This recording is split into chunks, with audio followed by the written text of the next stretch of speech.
پہلی بات کہ کیا صحابہ نے منایا، اس کا جواب سنی اور یاد کر لو۔ ان سے پوچھنا کہ قرآن میں، حدیث میں، فقہ کی کسی کتاب میں یا تمہارے ملا کی کسی کتاب میں یہ قانون لکھا ہوا ہے کہ وہی کام کرنا ہے جو صحابی نے کیا؟ اگر یہ قانون ہے، دلیل ہے تمہاری کہ وہی کام کرنا ہے جو صحابی نے کیا، دوسرا نہیں کیا جا سکتا، تو یہ کسی کتاب میں لکھا ہوا دکھاؤ۔ قرآن میں دکھا دو، حدیث میں دکھا دو، فقہ کی کتابوں میں دکھا دو۔ نہیں تم اپنے ملا کی کتاب میں دکھا دو، مگر نہیں دکھا سکتے کیونکہ یہ کوئی قانون اونچی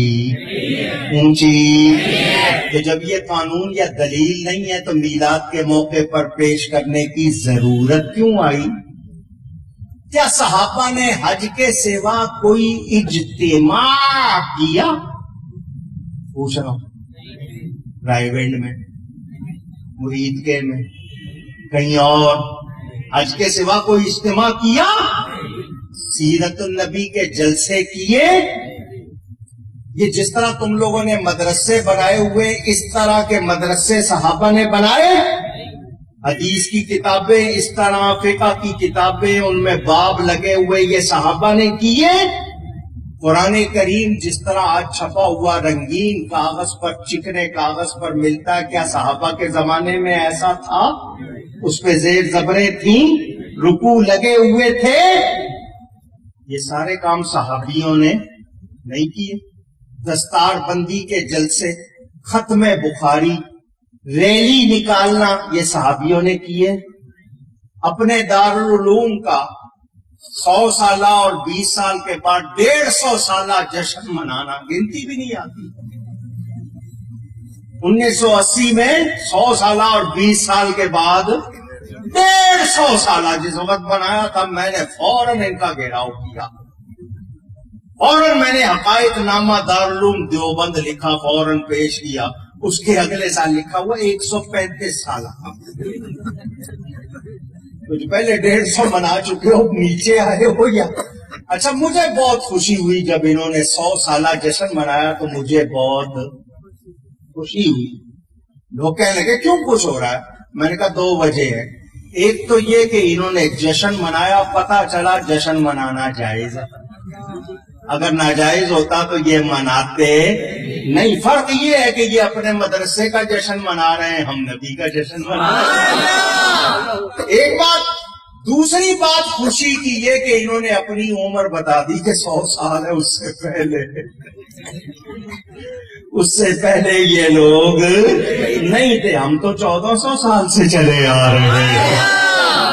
ہمارے، آپ کہو گے جلوس، صحابہ نے نکالا، مسلم شریف کی حدیث موجود ہے۔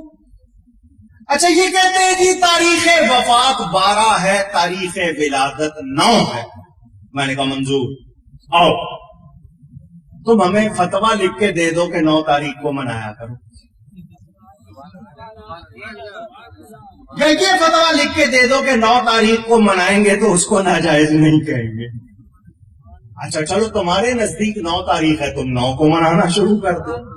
تاریخ کا جھگڑا ڈال کے ہمیں روک سکتے؟ اجی وفات کی تاریخ 12، میں نے کہا تمہارے بڑوں نے لکھا ہے 12 نہیں ہے، تمہارے بڑوں نے لکھا ہے 12۔